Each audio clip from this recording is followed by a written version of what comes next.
First it was, I did not have communications with Russians, which was not true. Then it was, I never met with any Russians to discuss any political campaign, which may or may not be true. Now it's, I did not discuss interference in the campaign, which further narrows your initial blanket denial about meeting with the Russians.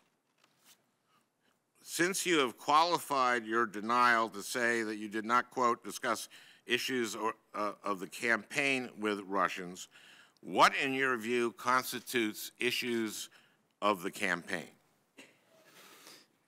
Well, let me just say this without hesitation, that I conducted no improper discussions with Russians at any time regarding a campaign or any other item facing this country. Okay, how do you know? I want to say that first.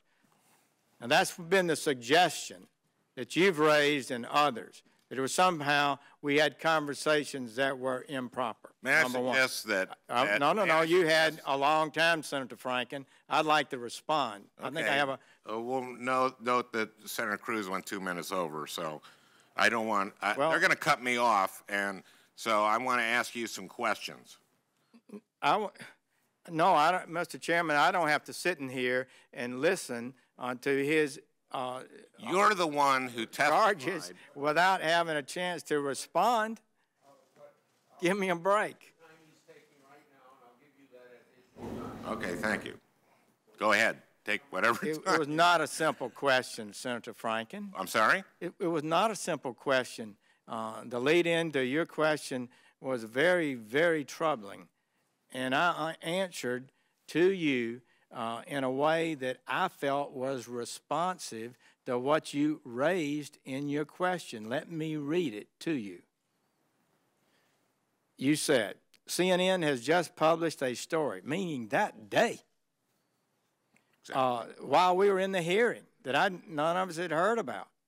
Keep reading. And I'm telling you this about this news story that's just been published. I'm not expecting you to know whether or not it's true, but CNN just published a story alleging that the intelligence community, that's of the United States of America, provided documents to the president-elect last week that included information that, quote, Russian operatives claimed to have compromising personal and financial information about Mr. Trump. You went on to say these documents also allegedly say, quote, there was a continuing exchange of information during the campaign between Trump's surrogates and intermediaries for the Russian government. Now, again, I'm telling you this as it's coming out, so you know, but if it's true, it's obviously extremely serious, and if there's any evidence that anyone affiliated with the Trump campaign communicated with the Russian government in the course of this campaign, what will you do? So, taken aback by this dramatic statement that I'd never heard before and knew nothing about, I responded this way. Senator Franken, I'm not aware of those activities. I have been called a surrogate a time or two in this campaign, and I did not have communications with the Russians, and I'm unable to comment on it. I don't think that can fairly be interpreted as saying I never had conversations with any Russians.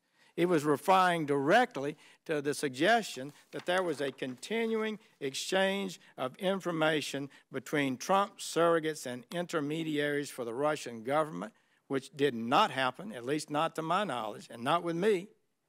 And that's why I responded the way I do. And I'm disappointed. Yes, you can say what you want to about the accuracy of it, but I think it was a good faith response to a dramatic event at the time. And I don't think it's fair for you to suggest otherwise. 3 minutes and then finish? He took more than 3 minutes. No, he didn't. Yeah. He took about 2.5. Well, go. No. How much do you want? I don't want to take a lot true. of time bargaining with you. Well, I didn't take as much time as Senator Franken Okay, took. hey, let me just deal with Senator Franken. 3 more minutes, please.